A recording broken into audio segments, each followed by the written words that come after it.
Pemirsa, setelah Atta Halilintar, kini Melanie Ricardo yang menjadi korban kecanggihan teknologi Artificial Intelligence atau AI. Ya, wajah cantiknya dipakai oleh orang tidak bertanggung jawab untuk tujuan mempromosikan merek produk penurunan berat badan tertentu dengan menggunakan teknologi AI tanpa izin darinya. Tidak hanya dipakai untuk mempromosikan obat pelangsing, wajah Melanie juga diedit untuk kepentingan penipuan dengan menyebarkan situs judi online yang diunggah di salah satu akun YouTube. Padahal menurut ibu dua anak itu, ia tidak pernah bekerja sama dengan brand atau bahkan membuat testimoni dalam bentuk apapun. Jadi sebenarnya memang AI ini kan teknologi yang sekarang ibarat lagi naik daun ya. Karena orang yang tadinya mungkin misalnya kayak waktu aku nonton konsernya almarhum Glenn Fredly, itu benar-benar seperti seolah-olah almarhum ada di situ gitu ya. Memang kecanggihan teknologi ini benar-benar membuat kita tuh terpukau. Tapi in the same time always yang namanya teknologi itu comes with big responsibility. Kalau datangnya atau jatuhnya di tangan orang yang tidak bertanggung jawab ya seperti yang udah terjadi. Dan kayaknya banyak banget tadi pagi aku dikirimin juga kalau nggak salah Usi juga ada mukanya, Dokter Tirta kalau nggak salah juga aku lihat juga ada, terus juga kan Raffi kemarin kena ya kan, Mbak Nana juga kalau nggak salah, tapi mungkin case-nya berbeda. Tapi ya artinya ini pembelajaran untuk masyarakat. Kalau melihat misalnya ada orang yang artis yang promo sesuatu yang kayaknya kok gitu ya, apalagi illegal, terus udah gitu misalnya promo yang paling gampang sekarang mungkin adalah kalau nggak skincare tuh adalah penurun berat badan ya, obat pelangsing itu udah, karena mereka tahu banget bahwa semua orang sekarang pengen langsing. Ya kita sebagai konsumen harus waspada, harus pinter tahu mana yang ini betul-betul memang orangnya atau mana yang memang hoax. Ditemui tim Gospot, Melanie tampak terlihat santai menanggapi hal tersebut. Menurutnya hal itu lantaran dirinya sudah memperingati dan menghubungi langsung akun tersebut dan memintanya untuk men-take down video yang ada wajahnya. Lantaran video itu adalah video editan yang dilakukan oleh orang yang tidak bertanggung jawab. Saya komen langsung, saya DM langsung, saya minta take down dalam 24 jam. Tapi kayaknya model-model kayak gitu emang lo matiin di sini dia tumbuh tempat lain, matiin di sini tumbuh tempat lain gitu ya. Jadi yang bisa dilakukan adalah ya kalau kita mau ngambil jalur hukum, ya mungkin harus ambil jalur hukum. Tapi kalau misalnya kita ngerasa wasting my time gitu, yang penting kita clarify ke masyarakat dan supaya masyarakat juga mengerti bahwa ada banyak hal yang sebetulnya tanpa lo cek juga kan, kayak mulutnya kan beda tuh, pergerakannya kan kelihatan. Atau sesimpel dengan kalau kalian dengar 1 bulan turun 25 kilo deh, itu kan crazy, right? Maksudnya akibat dari ulah orang yang hanya memanfaatkan dirinya untuk kepentingan tidak baik, banyak fans, penggemar, bahkan para sahabat Melanie Ricardo yang terperdaya dan percaya dengan iklan pelangsing yang menggunakan nama dan wajahnya. Yang ditakutkan adalah misalnya orang telepon, sekarang kata ditakutin terus video call, ya mengatasnamakan si A, B, dan C ya. Apalagi kalau orang-orang yang mungkin terdekat dengan kita terus berpura-pura dengan AI dan segala macam, artinya untuk minta uang ya gitu. Artinya pokoknya masyarakat berhati-hati ya, dan siapapun juga yang ibaratnya mempergunakan teknologi dan kemajuan zaman untuk merugikan orang lain, aku selalu percaya bahwa you reap what you sow. Apa yang lu tabur, lu mau agama apapun cuy, lu mau kepercayaan apapun juga, gue percaya bahwa apa yang lo tabur at some point mungkin tidak dari orang yang bersangkutan, tapi lo pasti akan menuainya gitu. Sadar akan dampak negatif yang bisa ditimbulkan akibat kecanggihan teknologi AI jika di tangan orang tidak bertanggung jawab, Melanie pun mewanti-wanti kepada halayak ramai terhadap video hoax tentang dirinya. Kalau aku gini, yang penting aku udah warning, aku minta di take down, dan kayaknya dengan aku sekarang sudah klarifikasi. Kalau kemarin kan aku diamin dulu gitu kan, aku udah klarifikasi di TikTok juga itu viewersnya juga cukup besar. Artinya dengan viewers cukup besar, kenapa mudah-mudahan reach out ke masyarakat sebagian besar untuk tahu bahwa memang itu bukan aku. Namun sejauh ini, Melanie belum akan melayangkan somasi ataupun membuat laporan ke polisi terkait video editan wajahnya itu. Baginya, cukup si pemilik akun tidak bertanggung jawab itu mengklarifikasi bahwa dalam video tersebut bukan dirinya. Namun jika kejadian serupa kembali terulang, maka Melanie dengan tegas akan melaporkan ke polisi karena dianggap sudah menyebarkan berita bohong dengan mengambil video tanpa izin. We'll see how it goes, ya.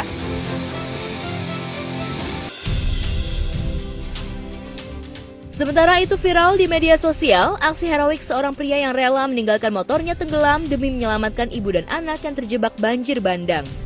Ibu dan anak itu diketahui hampir hanyut terbawa arus banjir saat tersapu sebuah kendaraan truk yang lewat.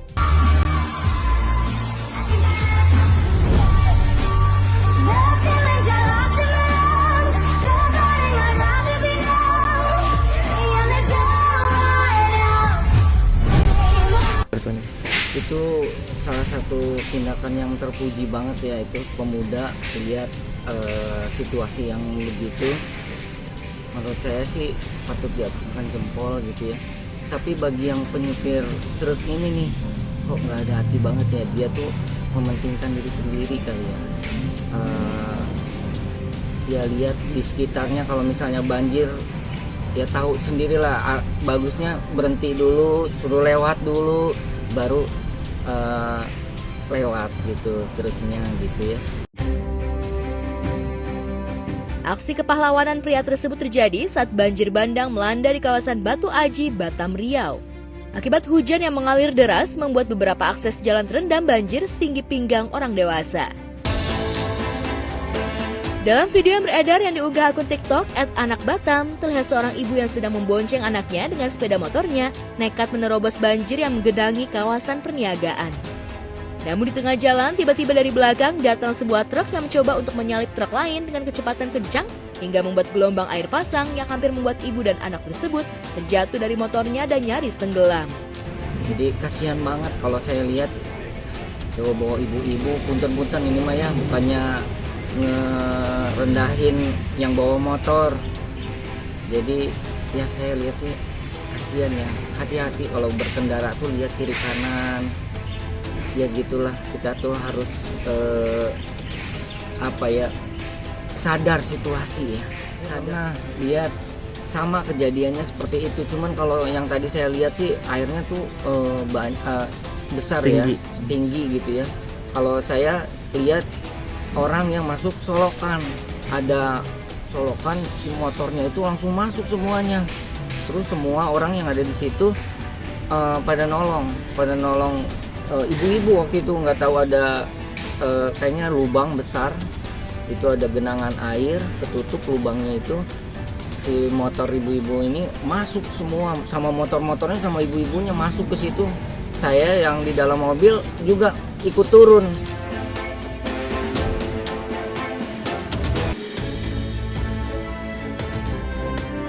Sementara itu, jejak langkah Indra Birowo di dunia akting sepertinya bakal diikuti oleh buah hati. Pasalnya, anak pertamanya, Arkana Putra Birowo, ternyata punya cita-cita untuk menjadi artis seperti karir yang ditempuh ayahnya selama ini. Pas proses syuting, jujur selama proses sebelum syuting, pas workshop sama pas syuting tuh asik banget sih. Kayak selama ini emang aku nggak pernah tawuran, cuman jadi ngerasain asiknya kayak rame-rame, panas-panas itu di bawah matahari. Sesuai umurnya ya. Gimana, Bu? Itu kan memang, makanya kan sebenarnya saya cuma kasih tahu secara lisan aja ya. Nah, pengetahuannya sedikit yang lisan, cuman supaya bisa lebih get into it kan memang mendingan experience sendiri gitu. Jadinya makanya saya kasih ada beberapa workshop, ada beberapa lesson yang dari luar dikasih gitu, dan yang saya kasih ketemu juga yang lumayan bagus ya. Jadinya yang penting itu kan acting itu bisa diasah selanjutnya. Tapi yang menurut saya sih pembelajaran pertama adalah bagaimana berpikir sebagai pemain, berpikir bagaimana nalar seorang aktor tuh bagaimana, itu yang saya kasih dulu ke dia. Dari kecil ngelihat bapakku tuh emang bisa dibilang inspirational. Kayak aku emang dari kecil emang pengen banget kayak ikut-ikut teater gitu. Kayak dulu pas kecil di sekolah suka banget ikut konser, pengen jadi karakter. Kayak dulu kalau di sekolah tuh roles itu biasanya tuh sebagai kayak nabi, jadi kayak asik aja gitu kan acting. Jadi kayak suka dibawa ke lokasi syuting juga kan. Jadi kayak emang hobi aja sebenarnya sih. Sebagai orang tua, Indra Birowo mendukung penuh karir anaknya Arkananta untuk menggeluti dunia peran. Salah satunya adalah memberikan kesempatan kepada anak sulungnya itu untuk mengasah kemampuan di bidang akting. Meski hanya supporting aktor, namun hal itu tidak membuat Indra kecil hati.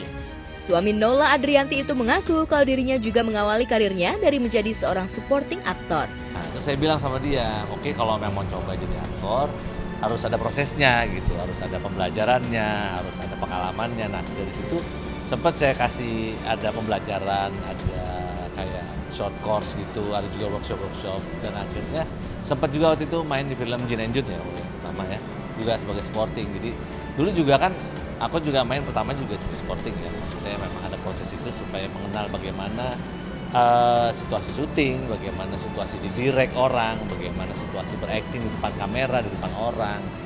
itu kan menurut saya itu nggak bagus kalau itu adalah instan. Jadi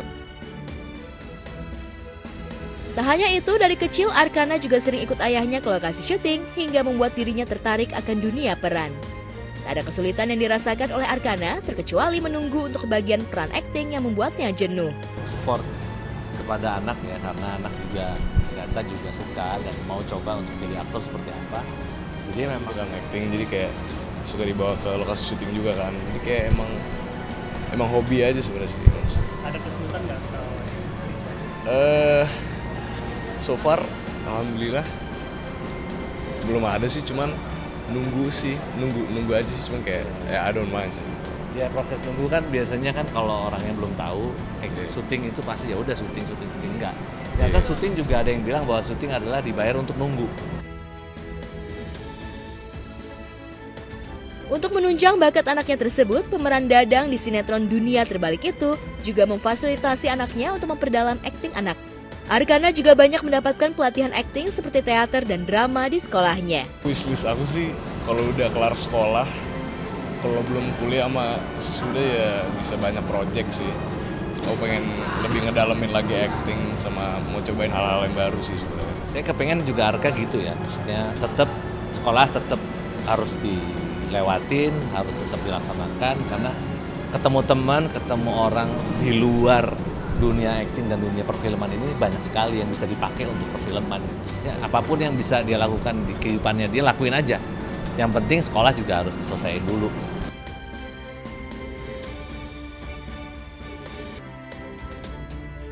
Masih soal berita anak selebritis, sementara itu musisi Ario Wahab tak merasa cemas harus jauh dari putri pertamanya, Kira Wahab, yang kini tengah menempuh jalur pendidikan di Korea Selatan. Apalagi putrinya tersebut mendapatkan program exchange dan mantap memilih Korea untuk belajar di sana. Hal itu tentunya menjadi satu kebanggaan bagi Ario dan istrinya, Mila Sari Wardani, dianugerahi anak cantik dan pintar. Bukan minta, itu prestasinya dia gitu loh. Karena kan emang kuliahnya di Unpad dan dia internasional kan, jadi dia dapat kesempatan untuk exchange ke negara lain. Nah itu kesempatan yang sangat bagus menurut aku kan, dan akhirnya jatuhannya pilihannya ke Korea. Kalau menurut aku itu emang negara yang udah istilahnya udah takdirnya si Kai ini untuk pergi ke Korea. Maksudnya emang mungkin ada pilihan lain tapi dia memilih di situ karena dia ekonomi dan kita tahu sendiri Korea kan semua bidang lagi maju ya. Jadi itu yang mungkin bisa dimanfaatkan sama dia untuk gimana caranya kesempatan untuk bisa menimba ilmu di situ dan mencari pengalaman. Bisa, aku tuh sebenarnya nggak apa-apa karena aku ngerasa dia mau menimba ilmu gitu loh, dia ingin mencari pengalaman yang baru, jadi itu bagus buat bekalnya dia di masa depannya dia gitu. Jadi aku ngerasa nggak masalah, dan Korea kan nggak terlalu jauh, masih Asia ya, dan itu kan udah istilahnya ini kedua kalinya sih kayak untuk luar negeri. Dan aku emang dari awal juga udah bilang karena aku nggak punya anak cowok, aku pengen nih anak bener-bener keluar gitu loh, merantau, dan dia anak pertama, jadi dia paling nggak punya bekal pengalaman untuk dia sendiri dan bisa di-share ke adik-adiknya yang dua. Setelah menyelesaikan pendidikannya di salah satu universitas ternama di Jakarta, Kira yang tumbuh remaja memutuskan untuk melanjutkan pendidikannya di negeri ginseng itu. Kuliah di Korea Selatan sudah menjadi impian putrinya dari sejak lama. Seperti diketahui, Aryo sempat mengantar sang anak ke bandara pada 28 Agustus 2023 lalu. Ia melepas Kira untuk mengejar cita-citanya untuk masa depan. Kasihan aku dikekang, apalagi anak zaman sekarang kan mereka udah kritis, mereka udah punya cita-cita masing-masing dan mereka lebih aktif gitu loh, lebih aktif untuk dari organisasi sekolah juga mereka udah membiasakan diri aktif di organisasi, jadi mereka udah bisa bekerja sama orang. Jadi intinya emang anak zaman sekarang seperti itu, dan anakku juga bagian dari mereka gitu. Jadi aku ya udah monggo, kita hanya bisa menjagakan, mengarahkan dan mendoakannya dia. Aryo tak mengekang anak perempuan untuk meraih cita-citanya dengan kuliah di luar negeri. Keputusan tersebut sebagai salah satu cara agar anaknya bisa bersaing di dunia luar. Lantas bagaimana jika Aryo dan Mila Sari kangen ingin bertemu putrinya itu? Justru ya mungkin juga emang itu ibaratnya ya aku pengen punya anak seperti itu sikapku kan, itu sikapku untuk mendidik anak seperti itu. Jadi aku ngerasa emang kita, terutama bukan aku sendiri sih, aku sama istri punya sistem seperti itu, jadi pengennya emang punya 3 anak ini punya cita-cita masing-masing dan pergi kemana mereka suka. Yang penting mereka bisa menjaga nama baik orang tua, punya fondasi agama yang bagus, intinya seperti itu. Karena kan biar gimana kan aku bisa menjaga mereka ketika mereka dekat sama aku aja. Ketika mereka jauh, aku udah percaya nih dan aku mendoakan mereka aja gitu. Aku bilang sama mereka, yang penting aku nih memberangkatkan kalian keluar aja itu udah sebuah kepercayaan yang sangat hebat gitu. Jadi jangan sampai kamu melukai kepercayaan itu gitu. Banyak orang tua yang di luar juga mungkin tidak bisa mengeluarkan anaknya jauh-jauh dari anaknya lah. Nah, kamu punya kesempatan dan makanya punya kesempatan itu dan kesempatan untuk bisa percaya sama orang tua, mengembalikan kepercayaan orang tua. Jadi jangan kamu sia-siakan. Gitu. Lah itu kan bekal mereka ya. Jadi udah hitungannya ke situ sih.